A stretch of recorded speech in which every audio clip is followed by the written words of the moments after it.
Hello दोस्तों, आपका स्वागत है हमारे YouTube चैनल आदर्श ऑनलाइन क्लासेस। दोस्तों, आज हम नया टॉपिक पढ़ेंगे जिसका नाम है मिश्रण पर आधारित प्रश्न। चलिए हम इस प्रश्न को हल करते हैं। किसी कक्षा के विद्यार्थियों का औसत प्राप्तांक 68 है।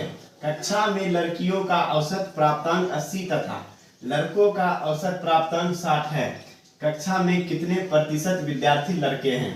चलिए, इसमें दिया है गर्ल का औसत प्राप्तांक कितना है, यानी गर्ल, यहाँ पे हम गर्ल को हम शॉर्टकट जी लिख देते हैं। इसका औसत प्राप्तांक कितना है? 80। इसके बाद लड़कों का औसत प्राप्तांक 60 यानी बॉय, यानी शॉर्टकट हम बी लिख देते हैं। लड़कों का औसत प्राप्तांक कितना है? 60 है, तो सिंपली हम यहाँ पे 60 लिख देते हैं। कक्षा के विद्यार्थियों का औसत प्राप्तांक 68 है। विद्यार्थी में तो लड़का और लड़की दोनों शामिल होंगे, इसलिए इसका औसत प्राप्तांक कितना है? 68। हम इसको बीचों बीच रखेंगे यानी 68। एक वैल्यू इससे बड़ा होगा और एक वैल्यू इससे छोटा होगा। सिंपली हम इसे तिरछा घटा लेंगे एक दूसरे से।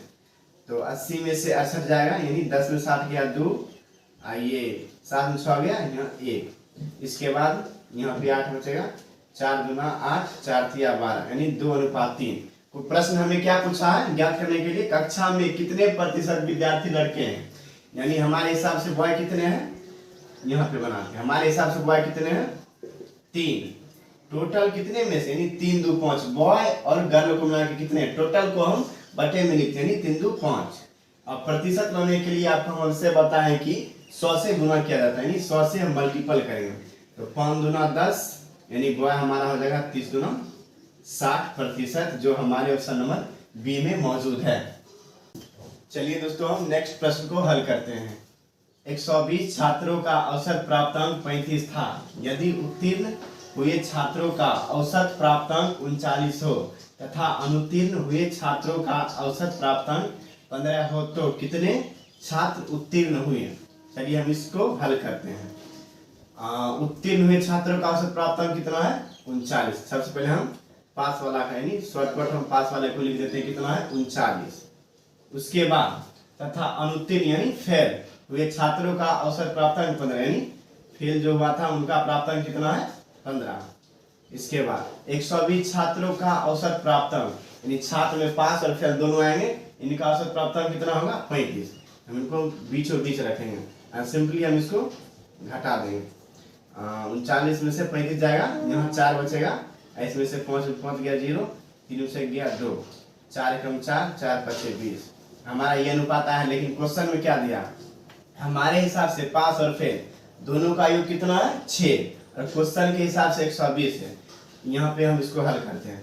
6 ए अनुपात बराबर 120, तो ए अनुपात का मान आएगा 120/6, 6 दूना 12, यानी ए बराबर 20, ए का मान। तो क्वेश्चन हमें क्या पूछा है? तो कितने छात्र उत्तीर्ण, यानी पास का हमें पूछा है, यानी 20। पास के लिए हम गुना करेंगे सिंपली किससे? ये देखिए, पास को 5 से, हम 20 × 5, यानी पास हमारा 100 हो जाएगा। यही हमारा आंसर है जो हमारे ऑप्शन नंबर ए में मौजूद है। नेक्स्ट प्रश्न को हल करते हैं। किसी परीक्षा में छात्रों तथा छात्राओं के औसत प्राप्तांक 71 तथा 73 है।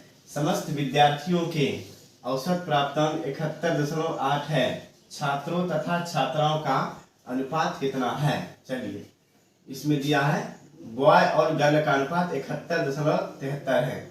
चलिए सबसे पहले हम गर्ल का लिख देंगे। गर्ल का कितना है? छात्राओं के औसत प्राप्तांक यानी 71 है। इसके बाद बॉय का कितना है? 73, यहाँ हम सिंपली 73 लिख देंगे। समस्त विद्यार्थी, समस्त यानी सभी विद्यार्थी में बॉय और गर्ल दोनों आएंगे।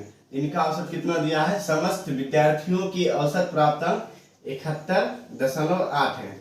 चलिए हम इसमें से इसको घटाएंगे, इसमें आएगा 71.8 में हम जब 71 को घटाएंगे यहाँ पे आएगा 0.8, और जब 71.8 में हम 73 घटाएंगे तो यहाँ आएगा 1.2।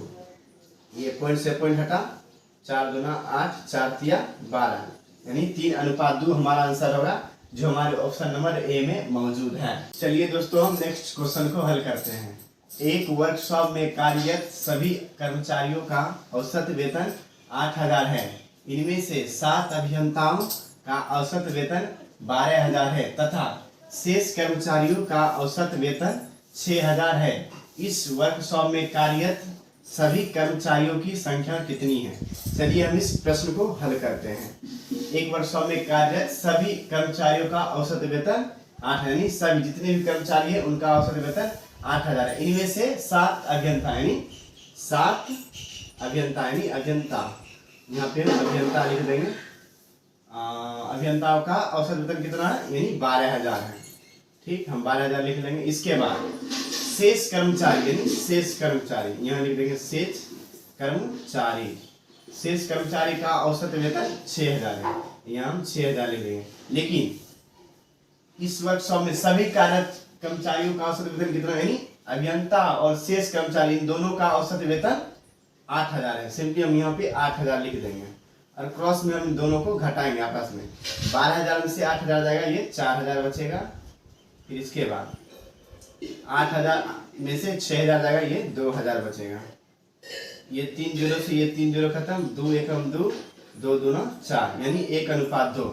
इसके बाद हमारे हिसाब से अभियंता 1 है और क्वेश्चन से हिसाब से इनमें से 7 अभियंता। अगर इधर हम हल करते हैं इसको, अगर 1 अभियंता हमारे 7 के परे तो ये बराबर हमारे 7 होंगे यानी 7 अभियंता होंगे। इसके बाद क्वेश्चन में हमें क्या पूछा, इस वर्कशॉप में कार्यरत सभी कर्मचारियों की संख्या कितनी है। हमारे हिसाब से कितने हैं, 2 और ये 3 यानी 3 है, यानी 7 × 3 हमारा आंसर 21, 7 या 21 जो हमारे ऑप्शन नंबर बी में मौजूद है।